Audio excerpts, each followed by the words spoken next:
So developers are the people in the Scrum team who are committed to creating any aspect of usable increment each sprint, and they require specific skills.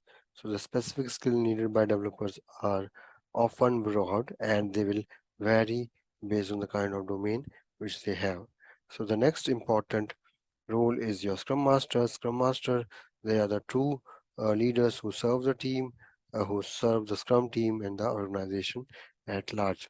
So Scrum Masters, they are not equal to project managers. So typically project management responsibility are distributed or shared among the members of the overall Scrum team.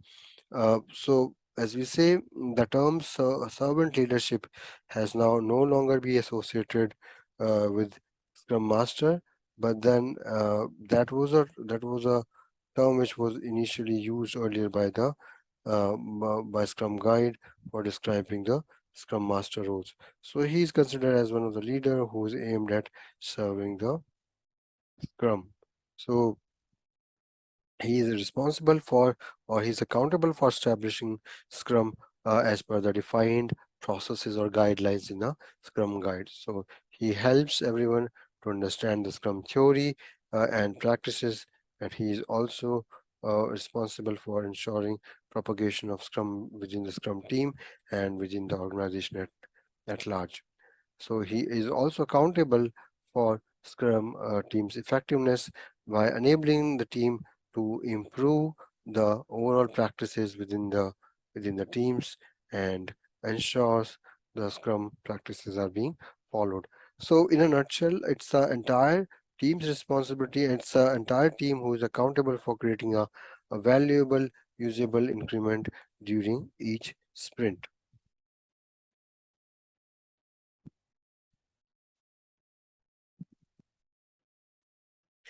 Uh, so about the Scrum team or about the people who are part of the Scrum team, uh, the roles are all the roles as we call the three roles which we said as we call them as a product owner, developers, or Scrum masters. The team in Scrum is a cross-functional and self-managing team.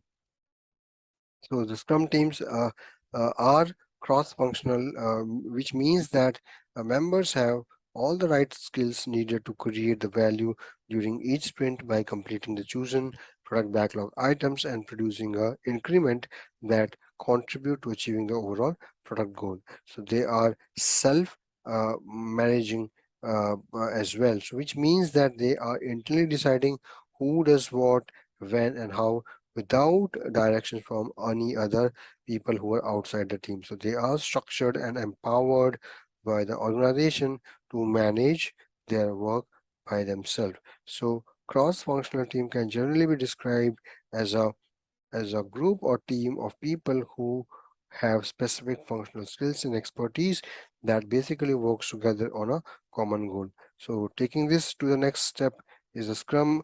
Scrum teams are the team members who work very collaboratively on choosing the product backlog items. They begin to share their skills with each other, and as a result of this, individual skills grows and the team benefits as well. So according to the 2020 Scrum Guide, the Scrum Guide replaces the self-organizing to a self-managing team. So which is basically said that people or the team who decides internally what they want to do and how and when they want to carry out those things. So, according to Dr.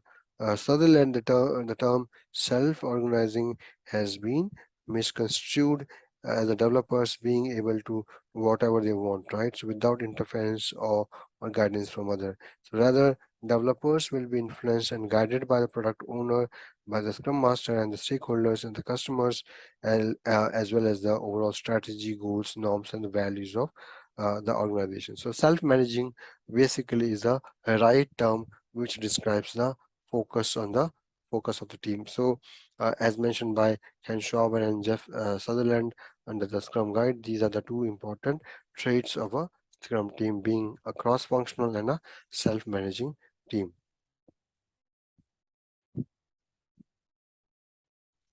Let's look into this activity, which is a group discussion.